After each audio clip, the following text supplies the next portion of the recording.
In this section, we're looking at the central limit theorem. So what this says is if we draw an SRS, a simple random sample of size n from any large population, it's important that it is large, and that population, we're going to suppose it has a mean of mu and a standard deviation of sigma. So if we do that, if we grab that SRS of size n, then the mean of the sampling distribution of x bar is mu. What does that mean? Well, really what it means is if we take samples, right, simple random samples of size n, and we do that over and over and over again, we have all these different samples of size n, and we take each of their averages.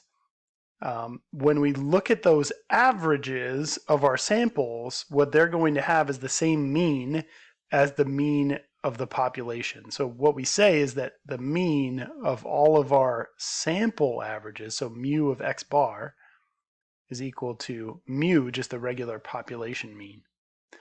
The standard deviation, however, that's going to be different. So the standard deviation of the sampling distribution. So the sampling distribution is looking at all those different SRSs of size n and then taking their averages. So the standard deviation of all of the x bars, the standard deviation of all of the sample means that we get, is sigma, the original standard deviation, divided by the square root of n. So what that means is that the sample size n has a big effect on how large or small the standard deviation of those means will be. Okay, the central limit theorem also says that the sampling distribution of x bar, so looking at all of those different samples and their means, that distribution is approximately normal as long as we have a large enough sample size, which would be greater than or equal to 30. So for this class, we're not going to focus so much on that last part as we are on the first two. So before we get there, though, I understand this can be kind of a weird concept, so I wanted to look at a visual and then we can actually put those formulas in play. So what does this mean? Well, all right, let's say that the original population has a mean of, I don't know, let's say 50 and a standard deviation of, I don't know, let's say 5. Just something with pretty simple numbers here.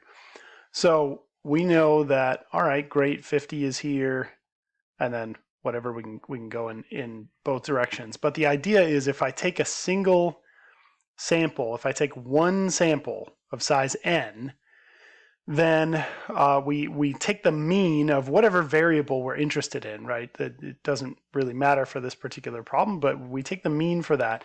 And maybe it's somewhere down here over by, I don't know, 48.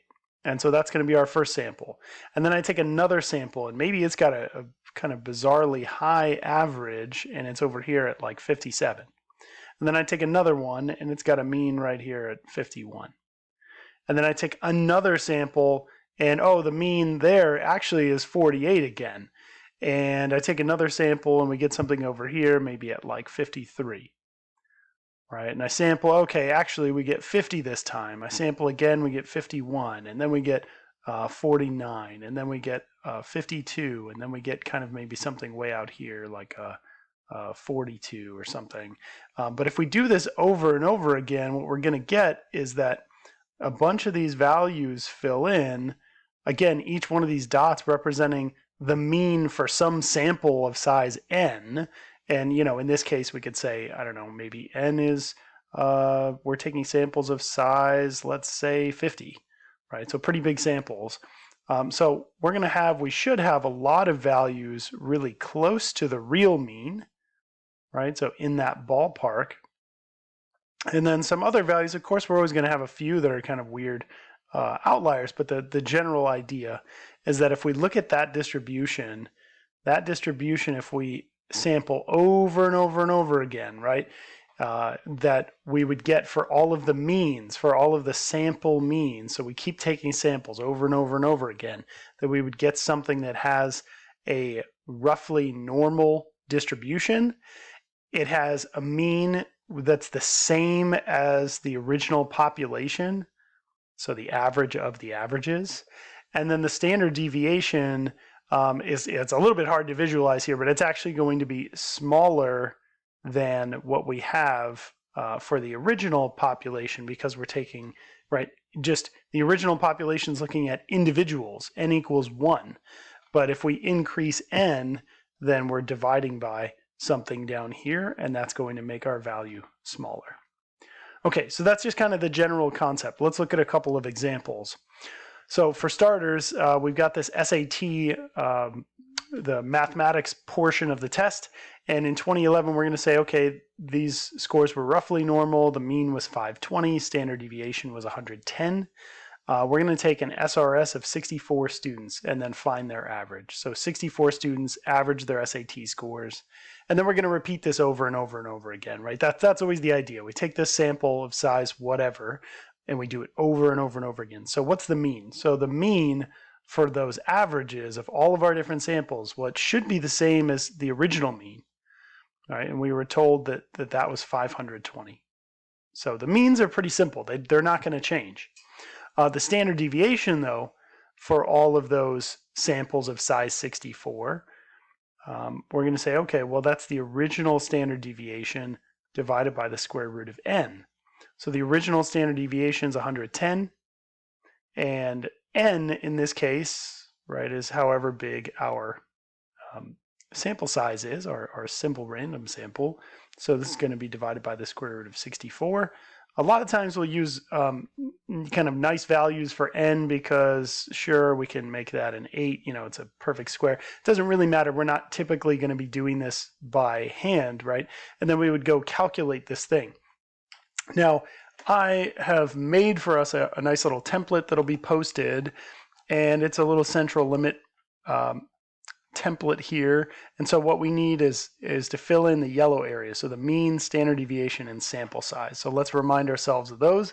The mean is 520, standard deviation is 110, and our value for n, the sample size, is 64. So we go up here, we say 520, 110, and sample size 64. Okay. So then down here, it's going to give us some results. So if we take SRS as simple random samples of size n, here is the mean of the means, basically, right? The mean of that standard, of that sampling distribution. Oh, it's 520. It's the same as the original mean. That's what we had said. Okay, and then we say the standard deviation. Well, this is 13.75, but if I click up here, I'm going to look at what that formula was using to calculate. So it said take cell B5, so take the original standard deviation, divide by the square root, SQRT, of cell B6, so the square root of n. So it's just automating that process. It's not really doing a lot of heavy lifting, but you know, it's kind of helping us out a little bit. So we come back over here and we say, cool, I could certainly fill in, right, the 13.75. Right, so if we actually divided that, that's what we would end up getting. Okay, cool. So then let's take a look at another one. So we've got a manufacturing process for ball bearings. The mean diameter is 8 millimeters, a standard deviation of 0.004. So there's our mu and our sigma. Every hour, a sample of 40 bearings is drawn. So this is the repeated sampling, right? Every hour we do this. And then sample size n is going to be 40. And so we're going to say, okay, great. And then we're going to find the mean diameter within our sample. So again, we're looking at sample means. So what is the standard deviation? So I'm skipping over the mean of all of the means. I'm looking at the standard deviation of the mean. So the standard deviation of all of my sample means, again, is going to be sigma over the square root of n. We can plug those values in, or we can go over to our spreadsheet and say, great, I've got a mean of 8, standard deviation of 0.004. So 8, and then do 0.004. And then our sample sizes were 40. So down here we say, okay, cool, my standard deviation looks like 0.00063. So that's what we can say over here. Excellent. So would the standard deviation of the sampling distribution increase or decrease if we took samples of size 50 instead? Well, so this basically says if we're going from n equals 40 to n equals 50, right? Basically, n increased. We want to know, as a result, will the standard deviation, will mu x bar go up or down? Now, we're dividing by a bigger number, right? The square root of n, so we're going to replace 40 with 50. So the bottom part here is bigger. The bottom of a fraction gets bigger. That means the overall fraction gets smaller. So sigma n is going to decrease. Basically, what we're saying is the bigger sample you have, the less variability there is, right? Sigma, the standard deviation, represents basically how spread out the data is. Well, if you take larger and larger samples, sure, you might have a couple of really small ball bearings in there, but you also might have a couple of really big ball bearings in there. So it kind of balances out, right? And we expect the mean to sort of balance us a little bit. Okay, and then we have the last part of this, so we got the weight of bags of potato chips produced by one machine at a packaging plant has a standard deviation of 0.45 ounces. So we don't really care about the mean here. A sample of chip bags is to be drawn and the mean weight is calculated. So again, we're doing this like sampling and finding the mean. So we want to know, so this 0.45 was sigma, we want to know how large must the sample be. That means we're solving for n. We are solving for n here. If the standard deviation of the sampling distribution is 0.15 ounce, so if the standard deviation of the sample means is 0.15. So we already know we have this formula that we've now used a bunch of times. If we rearrange that formula, basically what we end up getting is that n is sigma over sigma for x bar squared. We get this formula. So sure, I could plug those values in and solve for that. Now, really what happens is n has to be greater than or equal to this, right? N is a whole number. So again, it's got to be at least this much. So if I do that for these values, I get something pretty straightforward because I used really nice values here. 0.45 divided by 0.15, that's 3. So I square that, I'm going to get 9. So I can just use 9, it's a whole number already. I don't have to go higher than that. But in the second part, if I tried to do this, so n is at least sigma over sigma sub x bar, so 0.45 divided by, now 0.1 is the value I'm using, squared. This thing is not going to be so nice.